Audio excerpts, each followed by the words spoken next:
when it comes to a brand like Rolex that has so many different models that you can like, enjoy, own, beat up, wear, there's always gonna be a couple of them that you tend to lean more towards.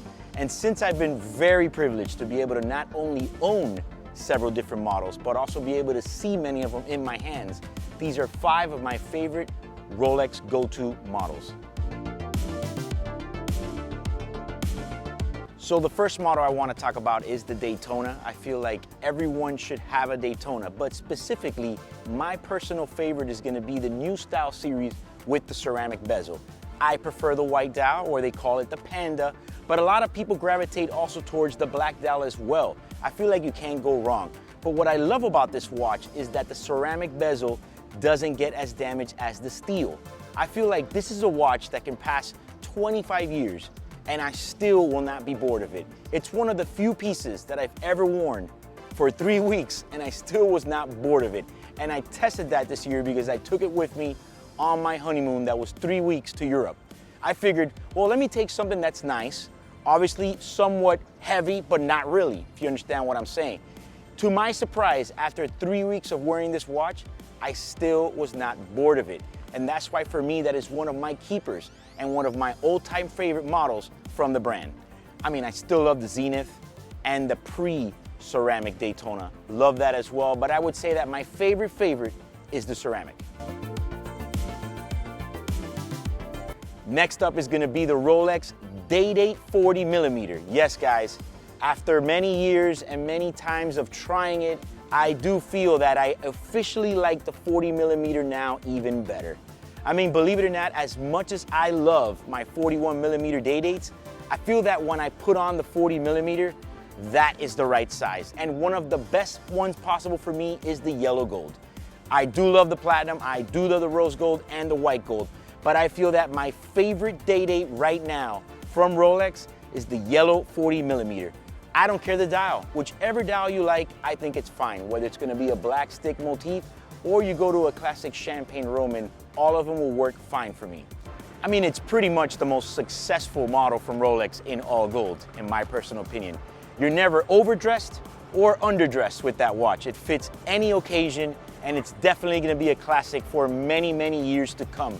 And for me, it's one of those must-haves and one of my favorite models in the lineup. Number 3 is gonna be the stainless steel Submariner. I would say that is the best watch in the world. You cannot go wrong with that. I cannot own enough subs. I can have 300 of them and I still would buy a couple more.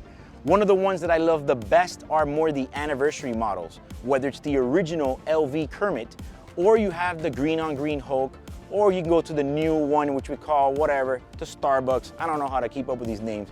But that one right there is probably gonna be my favorite one at the moment.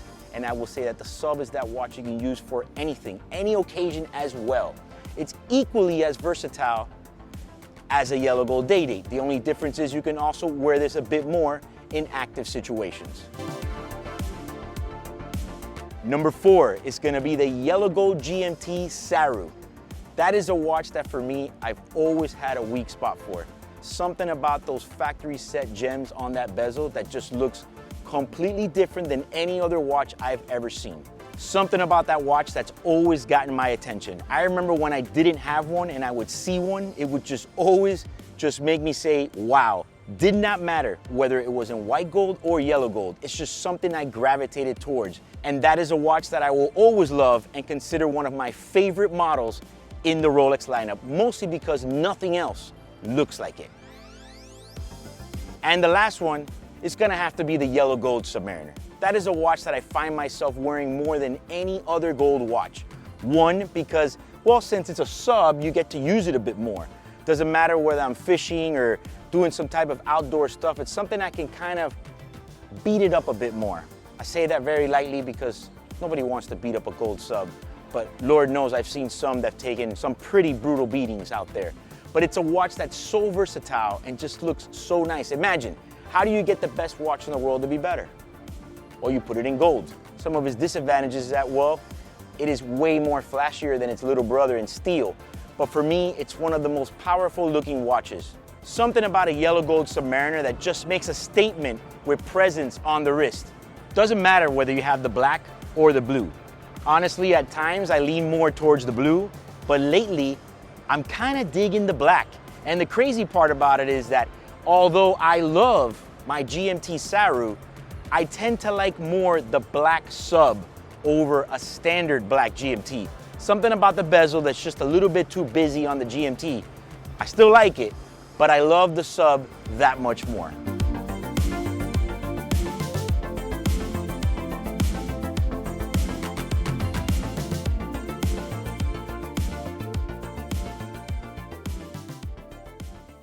So, the thing about choosing which are my favorite Rolexes is actually pretty complicated because Rolex is just one of those brands that has so many different watches that have been successful for so long that it's kind of tough because it's like, people will sit there and ask, well, Eric, well, what about the Yachtmaster 40 millimeter? I do love that watch, especially the one that has the rhodium dial with the baby blue hand, for example. I love that watch. I guess the question is, when I was thinking about this list, is which are the watches that I seem to use the most, that I, pretty much always tend to have or gravitate towards in my lineup. And it appears to be mostly these watches, like, for example, the Daytona. Yes, the Panda is a great watch to have. And of course, with the whole, popularity of it. But I also do like the Zenith. I also do like the non-ceramic version. However, this is a watch that I tend to wear a lot, enjoy a lot, and I tend to have it for a while. When you have so many different watches, what you realize is that you tend to then gravitate towards back the same pieces. And that's kind of the way I feel. I feel like I'm always bouncing around these same models, The GMT Saru, for example. Yes, I do love my Batman, and I am a fan of pretty much every GMT. And yes, of course, the sports model. But because of that yellow gold with that Saru bezel, it just kind of stands out so much to me that it's just one of those pieces that I definitely, truly have a weak spot for. Another piece that's also like that watch that I can never be without, or hope I never am without, is that yellow gold sub. The yellow gold sub is one of those pieces that it's a gold piece, but you're able to use it hard. It's something that you don't have to care for so much. So not only is it one of my favorite gold pieces, but it's also what I feel is more of my most usable gold piece because it's very versatile and it's good for pretty much anything. So I like that. That's one thing I love about the gold sub. Now, in terms of the Submariner in steel, I tell people all the time, that's the best watch in the world. When you have a steel sub, you could just do anything with it. I preferably tend to like it with that green bezel. I'm just a sucker for pretty much any of these anniversary subs, whether it's the original 16610 LV, or whether it's the Hulk, or whether it's the new 41 millimeter Submariner with the green bezel, whatever you guys want to call it nowadays, Starbucks, what if, or whatnot. I like that watch because it's something different. It's a sub, which is the best watch in the world, the steel sub, which is the most versatile sub, but it adds a little bit more. I like that watch. And, I think overall, these are pieces that it's just so hard to decide what you want because there's just so many options. Rolex is one of those brands that just has so many different models. And lately, I feel that they've added so many more without discontinuing them. One thing I want to add is that just right now, at this point in my life, I don't really have too many two-tones as my favorite watches. By no means does that not say that that is not a great watch to have or a beautiful watch at all. It's just, I tend to lately go for either steel or all gold. I kind of don't gravitate lately towards the middle ones, even though, every time I do see a two-tone bluesy or something like that, it's such a nice-looking watch. For example, the two-tone Yachtmaster 1 with the black dial and rose gold, another badass-looking, stunning watch. But, right now I'm in that mood where two-tone is just not really my thing. Now that I just started talking about this, it had me thinking because I'm looking down at my wrist and I'm looking here at actually my latest acquisition, which is, of course, the way these acquisitions always happen is I always say I'm not going to buy another watch again. And then I'm always waiting for that watch that talks to me. And this particular watch is not even something so crazy, so fancy, and I've been wearing it for 3 days and I have not taken it off. It just has stayed on my wrist because it just has character. And this is actually a special-ish watch.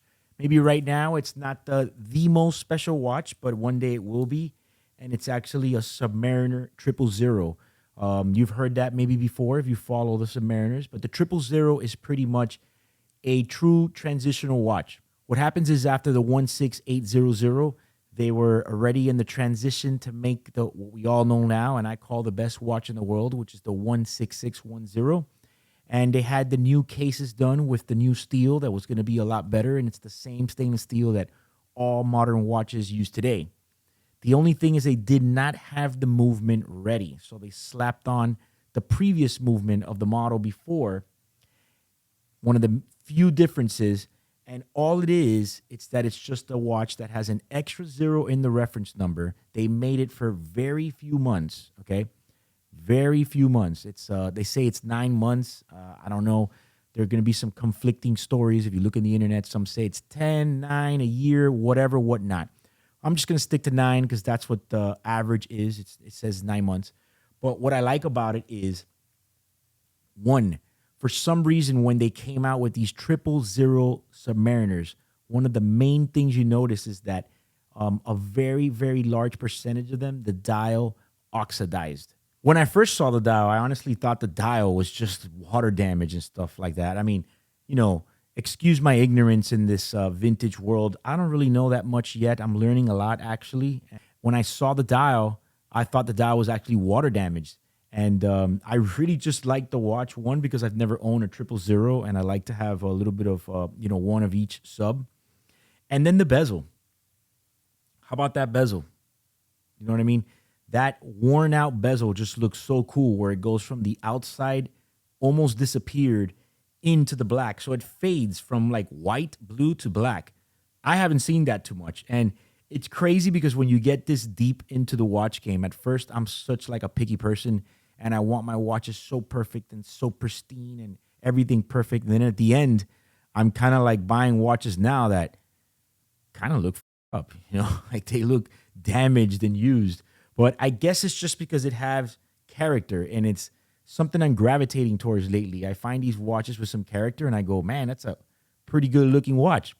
So yeah, I mean, I don't know everything about vintage watches. I'm kind of learning as I go. So you guys can also see me learn and hopefully not make any mistakes. But yeah, when I looked it up, apparently the dial, these dials look oxidized. That's kind of how they look. I thought that was also cool. And lately, this is kind of something that I picked up and I'm really enjoying. So it's a 1987, and it's within those 9 months that they built this watch. And in case you don't have a 1680000, it's something you might want to consider. So there's something about buying a new Rolex that for me is just always like a win-win situation. It just always pays off. It's something that always has a good feeling for me, at least. And hopefully it will for many of you at home and for quite some time. I mean, the good news right now is that the market definitely has settled and leveled out. As of now, we really haven't seen any more movement in prices sliding down. I think everything is pretty much where it needs to be and has stuck there for now. And quite frankly, we'll just sit there and wait and see what happens. I feel like we are back to where we needed to be, prices from before, from last year. And as of right now, I mean, if I had to give a quick market update in just one word, I would say stable. That's exactly what I would say right now. So comment below what you think about these 5 Rolex models that I tend to like the most. And if you like different ones, go ahead and tell me which ones they are. Also, if you like this video, like and share it. Also, subscribe to my YouTube channel.